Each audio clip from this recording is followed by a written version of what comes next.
This is the most interesting quarterback situation in the NFL right now. The Browns quarterback situation with Deshaun, who I call Deshaun Masseuse Watson, and Shedeur Sanders, quote unquote, battling it out.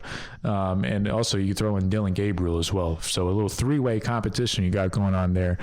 And why it's really matter to me, because I like a lot of Browns players this year. Harold Fannin is one of my top drafted prospects, or top drafted players in fantasy this year. And, you know, he's shown that he could be quarterback proof. We'll see how Todd Monken is able to utilize him. I thought the way Stefanski did was awesome. I mean, he could be the Y, the F. You could really use him as a fullback and just split him out in different variations. He really is Aaron Hernandez. And I know that's we think of dark thoughts when we think of Aaron Hernandez. Excuse me.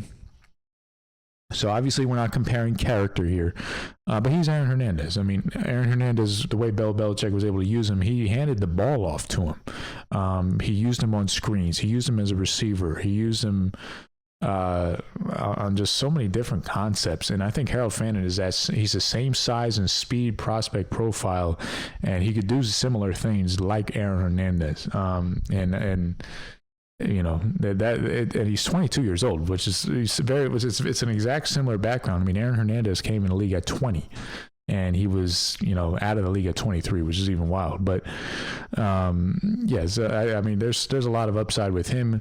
Casey Concepcion, he was a guy that I really wasn't like big. I wasn't like huge on pre-draft, but the more and more I watch him, the best thing about him is he is a special yards after the catch player.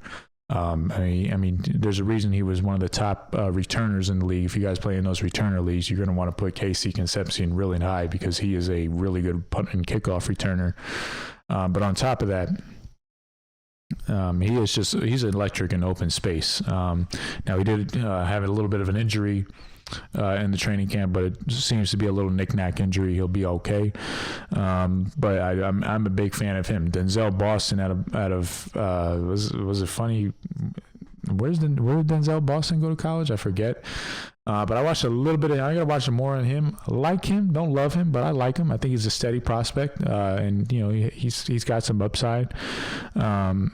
You know, Jerry Jeudy, I don't like him at all, but, you know, people like Jerry Jeudy. Tillman is not a bad player. Isaiah Bond even showed he could have some deep threat ability as well.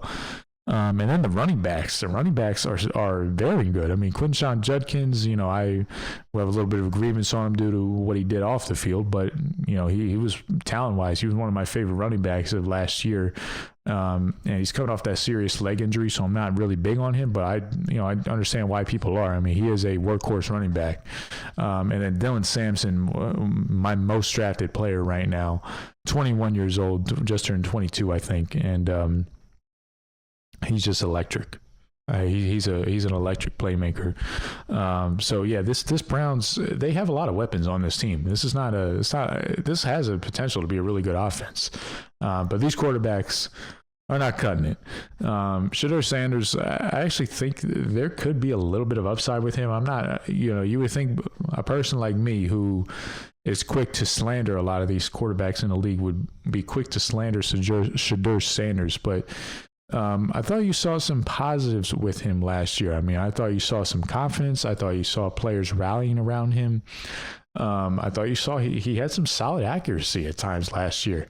I thought he showed some mobility. I mean, that play he made in the Raiders game, rolling to his right and chucking that ball to Bond. I mean, that was a really nice play. I mean, there were some things with Shedeur Sanders that I think you could build off of. Now, I don't think he's going to be superstar franchise quarterback, but he might end up being a plausible starter in the NFL. And for all the shit that he gets, I mean, he is the most equipped to deal with a lot of pressure. That's probably my favorite thing about Shedeur Sanders. And that's nothing that a computer can measure. Okay. PFF cannot measure that. Nothing against those guys, but you cannot measure that on a fucking computer. That's something that only, you know, heart and soul and eyes can measure. And Shedeur Sanders, I mean, he's been dealing with bullshit his whole life because of his daddy running around, puffing his chest out, talking crap and whatnot with his egotistical ass. So, you know, Shedeur is, to me, I've never really had that much of a problem with him as a character. I thought at time, I mean, there's one time in college I thought he threw his O-line under the bus, but I thought he learned from that not to do that again. But most of the time, they're looking for quotes out of him. They're trying to, you know, kind of shake him loose, and he's done nothing but be professional.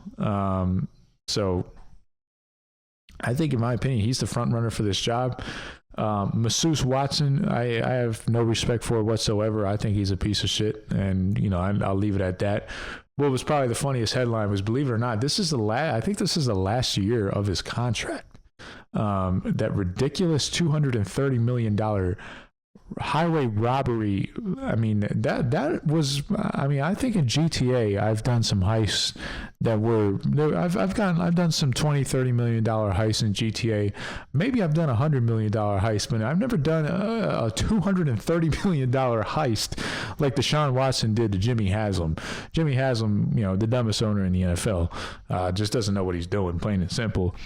He got robbed. He honestly should, you know, go to the he should go to the federal government, you know, like go to the Supreme Court. Maybe that's a better term. Go to the Supreme Court and try to work out some lawsuit against him to get some of his money back, because that was ridiculous. How, I don't know why he did that contract, but I mean, like the fact that Deshaun was actually cashing those checks was something that, I mean, like, how do you cash those checks? And not like man, like after a few checks, it's like, all right, man, I'm stealing, man. I gotta get, like, just donate them, man. Like, just donate it to homelessness or something like that, man. Like, how do you actually cash those checks? I mean, that's a different story. But anyway, I don't think, you know, they might he might win the job, which is the point I'm trying to make here. Shedeur is the best quarterback. I think he's better than Gabriel. Gabriel, to me, he has a weak arm. I mean, his arm is poop. I mean, I remember the game last year against New England. I mentioned that game specifically because the weather was horrible in Foxborough. And that's usually when quarterbacks like Tua, who have small hands and weak arms, they get exposed in games like that, because when it's shitty conditions, they just can't hang on to the football and put it in those same spots where in a dome or something like that, those aren't the conditions. They're decent. And even in those circumstances where, you know, he was inside, I thought there were some weaknesses there. So when you take it to an outside cold environment, and especially in Cleveland where that's going to happen, or, you know, mainly in Foxborough was the first time I saw it, it's a problem.